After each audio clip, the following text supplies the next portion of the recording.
اللہ اور اللہ کے حبیب صلی اللہ علیہ وسلم کے زیادہ قریب ہونے کے لیے کیا عمل زیادہ کریں؟ اللہ اور اللہ کے حبیب صلی اللہ علیہ وسلم کے قرب کے لیے نسخہ تجویز کرانے کی بجائے اس تقرب کے لیے پہلے سنسیئرلی خواہش کریں۔ یہ خواہش سنسیئر ہونی چاہیے۔ اگر ساری زندگی اس سنسیئر خواہش میں لگ جائے تب بھی کرو۔ جس دن تمہاری خواہش سنسیئر ہو گئی، اندر سے ملاوٹ ختم ہو گئی، تو خود بخود راستہ تجویز ہو جائے گا۔ راستہ کسی عمل سے نہیں ملنا بلکہ یہ خلوص سے ملنا ہے۔ گھر بیٹھے یہ سارا تصور ہونا ہے۔ آپ نے جانا تو کہیں نہیں ہے۔ اگر انسان گھر بیٹھے ہوئے مخلص ہو جائے تو یہ ایسا عشق ہے جس میں محبوب کے گھر کی طرف جانے کی ضرورت ہی نہیں ہے، کیونکہ وہ ہمہ حال قریب ہے۔ اس میں صدق اور صداقت ہونی چاہیے، ضروری ہونی چاہیے۔ یہ پیدا ہو جائے تو یہی تو عطا ہے ان کی، تو یہ عشق ان کی اپنی عطا ہے۔ جس کو انہوں نے عطا کیا وہ تو ضرور پہنچے گا۔ اللہ تو فعال لما یرید، جو وہ کہتا ہے وہ تو کر کے رہتا ہے۔ اگر اپنے طور پر نقلی عاشق بنو گے تو پھر مار کھا جاؤ گے۔ پہلے یہ دیکھو کہ کیا جذبہ صحیح اور طلب صحیح ہے۔ اگر طلب صحیح ہے تو وہ مطلوب تک پہنچ چکی ہے۔ یہ وہ طلب ہے جو مطلوب تک پہنچ چکی ہے۔ یہ وہ طلب ہے جو مطلوب عطا کرتا ہے۔ اس کے راستے کا طریقہ تو عشق کا ہے، اور جس میں عشق موجود ہوتا ہے وہ انسان یہ مانگتا ہے۔ یہ وہ بات ہے کہ جس نے تلاش کیا اس نے پا لیا، بلکہ راز یہ ہے کہ جس نے پایا اس نے تلاش کیا۔ تو اس میں پانا پہلے ہے اور تلاش بعد میں ہے۔ اس میں سنسیئرٹی ضروری ہے، خلوص ہو۔ اگر خالص عشق پیدا ہو گیا تو محبوب حاصل ہو گیا۔ عشق میں محبوب کی تلاش کیا ہے، محبوب کی خواہش کیا ہے، وہ تو موجود ہے۔ عشق ہوتا ہی محبوب کی خواہش ہے۔ اب تلاش کس بات کی؟ اگر تم محبوب کو نہیں جانتا تو عشق کہاں؟ عشق حقیقی تو محبوب کی عطا ہے۔ جب محبوب کی عطا تمہارے پاس ہے تو محبوب تمہارے پاس ہے، پھر کیا حاصل کرنا ہے؟ اگر دنیا کو دکھانے کے لیے کچھ کرنا چاہتے ہو تو وہ چھوڑ دو۔ اگر ایک آدمی کہتا ہے کہ میرے پاس اللہ کی یاد میں صرف آنسو ہیں اور میں چاہتا ہوں کہ اللہ کے قریب ہو جاؤں، تو جب آنسو مل گئے ہیں تو اس نے اور کیا قریب ہونا ہے؟ یہی کچھ تو ملتا ہے۔ اللہ کی راہ فراق کی راہ ہے۔ اللہ اور اللہ کے حبیب صلی اللہ علیہ وسلم کا وصال تو فراق ہے، تو یہ فراق ہی وصال ہے۔ تو اس طرح قریب ہونا ہی قریب ہونا ہے۔ یہ آنسو ہی قریب ہے، یہ فراق ہی قریب ہے، اور یہ خلوص ہی قریب ہے۔ اگر خلوص ہے تو پھر قریب ہے۔ جانا آنا کہیں بھی نہیں، بلکہ اپنے عشق کو دریافت کرنا ہے۔ چل پڑے تو چل پڑے خیر سے۔ نہ وہ تمہارا زمانہ ہے اور نہ تمہارا حال ہے، اور گزرے ہوئے زمانے کے کسی انسان سے آج کا انسان محبت کر لے تو یہ عجب بات ہے۔ تو اگر یہ محبت ہو جائے تو یہ عجب بات ہے۔ یہ ہے بن دیکھے کی محبت، اور یہ اسی کا فیض ہوتا ہے جو یہ بن دیکھے کی محبت عطا کرتا ہے۔ آپ تو دیکھے کی محبت بھی نہیں کرتے، اور اگر بن دیکھے سے محبت ہو جائے تو بڑی بات ہے، اور جب یہ بات عطا ہوتی ہے تو پھر محبت ہوتی ہے۔ ورنہ تمہیں کیا پتا کہ کس طرح محبت کرنی ہے؟ جس کو دیکھا نہیں اس سے محبت کیا ہے؟ جب اسے دیکھا نہیں ہے اور محبت ہے تو یہ اس کی اپنی توجہ ہے جو محبت پیدا کر رہی ہے۔ اس لیے اس کا کوئی نسخہ نہ مانگنا، کیونکہ اس کا یہی نسخہ ہے کہ یہ ان کی اپنی عطا ہے۔ جو ہمارا تجربہ ہے وہ واردات نہیں بنتا، جو باتیں آپ سے سنتے ہیں وہ عمل میں نہیں آتی۔ آپ نے اگر مجھ سے یہ بات سن لی کہ دولہا گھوڑے پہ چڑھتا ہے اور صحرا باندھتا ہے تو جب شادی ہوگی تب پتہ چلے گا۔ اگر آپ بچپن میں ایک بات سن رہے ہیں تو جب جوان ہوں گے تو بات سمجھ آئے گی، ابھی تو سمجھ نہیں آئے گی، تو ابھی تو علم ہی حاصل کرو۔ جب وہ وقت آئے گا تو تمہیں وہ بات یاد آئے گی۔ ہم یہ کہتے ہیں کہ دریا کے اندر جب ڈوبنے لگ جاؤ تو اللہ کو یاد کرو۔ اب اگر دریا نہ ملے اور ڈوبنے کا تجربہ نہ ہو تو کیسے پتہ چلے گا کہ اللہ کو کب یاد کرنا ہے؟ جب دریا کے اندر ڈوبنے کا وقت آتا ہے تو وہاں بات یاد آتی ہے۔ پھر کہتے ہیں کہ ڈوب جانے کے جب آثار نظر آتے ہیں، کالی کملی میں وہ سرکار نظر آتے ہیں صلی اللہ علیہ وآلہ وسلم۔ اس سے پہلے کناروں پہ کھڑے ہو کر تم طوفان کا نظارہ کیسے کرو گے؟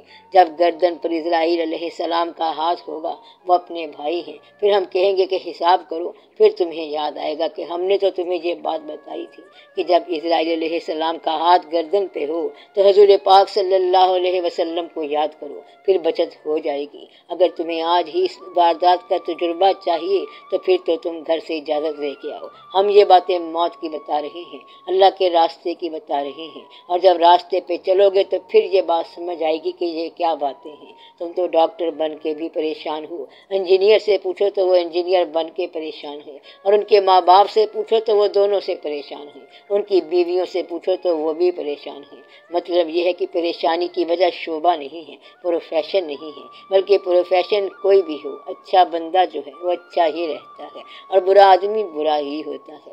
اچھے پروفیشن میں بھی برا آدمی ہوتا ہے، مسجد میں بھی جھگڑالو آدمی ہوتا ہے، اور خانہ کعبہ میں بھی جیب کترا چلا جاتا ہے اور جیب کاٹ کے آتا ہے۔ کچھ لوگ غلاف کعبہ کاٹ کے آ جاتے ہیں۔ ہر جگہ بڑے بڑے فنکار ہیں، بڑے کھیل کرتے ہیں۔ برا آدمی جہاں جائے گا وہ برا ہوگا، اور اچھا آدمی جہاں جائے گا وہ اچھا ہوگا۔ اب یہ بات تمہیں کیسے سمجھ آئے گی؟ یہ بات تمہیں زندگی کے اندر جا کے سمجھ آئے گی کہ برا آدمی کون ہوتا ہے، اچھا آدمی کون ہوتا ہے، دھوکہ دینے والا کیسا ہوتا ہے۔ ابھی تو تم بچے ہو، جب آگے چلو گے تو پتہ چلے گا کہ زندگی میں کیسے واقعات آتے ہیں۔ یہ واقعات بعد میں سمجھ آئیں گے جب زندگی آگے چلے گی۔ ابھی تو کتابوں سے فارغ ہوئے ہو، ڈگری لی ہے، ہسپتال میں چلے گئے، ہسپتال سے نکل کے پھر کتابوں میں، لیکن جب زندگی میں داخل ہوگے تو پھر بات سمجھ آئے گی کہ زندگی کیا ہے۔ اس لیے ابھی یہ تجربہ نہیں ہوگا، یہ باتیں ادھر کی ہیں اور ادھر جا کے سمجھ آئے گی۔ وقت کی بات وقت کے ساتھ سمجھ آئے گی، بڑھاپے کی بات بڑھاپے میں سمجھ آئے گی۔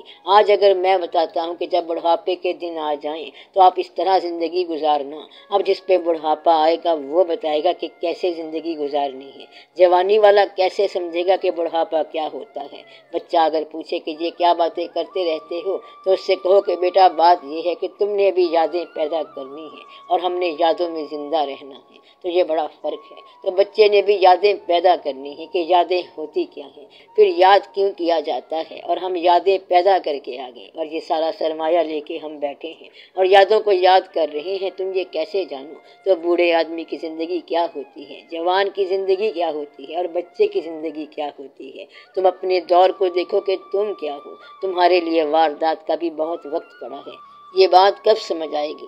جب سمجھ آنے کا وقت آئے گا۔ وہ آدمی بڑا خوش نصیب ہے جو دوسرے کی غلطی سے سبق سیکھ جائے اور دوسرے کی دانائی سے فیض پا جائے اور سفر سے پہلے سفر کے حالات جان لے، تو وہ خوش نصیب ہوتا ہے۔ تو ایسے آدمی کو کہتے ہیں کہ اس سفر میں صحرا ہے، کوئی نخلستان نہیں ہے، تو کچھ کھانے پینے کا سامان لے جانا، پانی کا مشکیزہ بھر کے لے جانا تو لے جاؤ، کیونکہ راستے میں جب دھوپ چمکے گی تو پھر پانی کا مشکیزہ کام آئے گا، ورنہ ایسا نہ ہو کہ بے دھیان ہی چل پڑو اور آگے جا کے بندہ تڑپ تڑپ کے مر جائے۔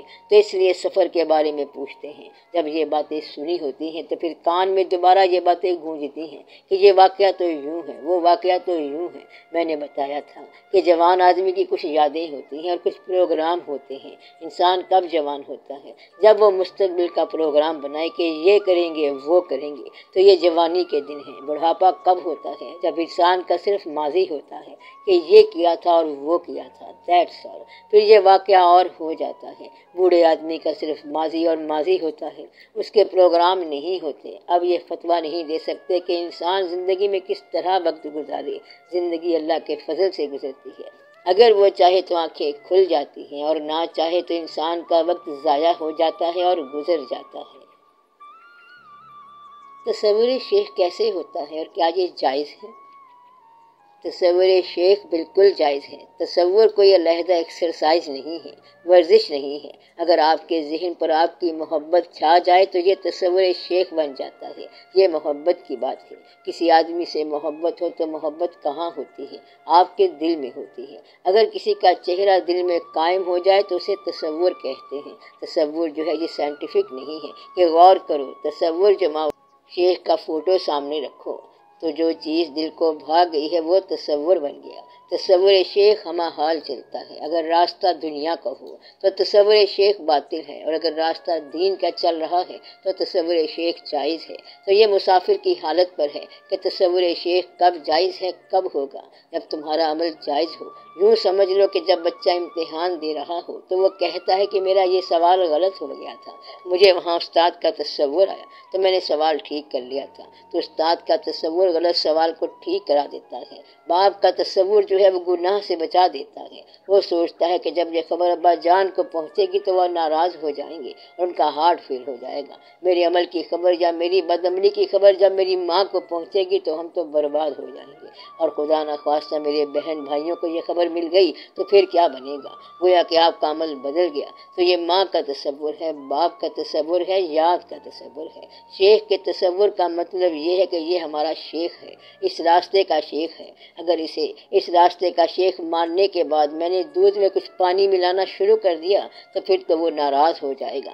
وہ تو جاننے والا ہے، دلوں کا حال جاننے والا ہے۔ شیخ جو ہے وہ محرم راز ہوتا ہے اور یہ بتا دیتا ہے کہ تم کس راستے سے آ رہے ہو، کیا کر رہے ہو، اس طرح ساری باتیں بتا دیں۔ اگر دودھ میں پانی ڈال دیا تو شیخ کا تصور ختم ہو جائے گا، اس طرح سب ضائع ہو گیا، ایک خزانہ چلا گیا، کیونکہ شیخ نے اپنا تصور نکال لیا۔ بات سمجھ آئی؟ کیونکہ تم نے یہ کیا کہ دودھ میں پانی ملا دیا۔ اس لیے آپ خیال کرو، تصور شیخ آپ کی نیکی کو محفوظ کرتا ہے، آپ کے عمل کی اصلاح کرتا ہے، گائیڈ کرتا ہے۔ کچھ لوگ کہتے ہیں کہ وہ اندھیرے میں روشنی کا کام دیتا ہے، یہ نیکی کا تصور ہے، آپ کے عمل کے ساتھ ہے۔ محبت کا کیا طریقہ ہوتا ہے؟ محبت کا کوئی طریقہ نہیں ہوتا، بلکہ محبت عطا ہی ہوتی ہے۔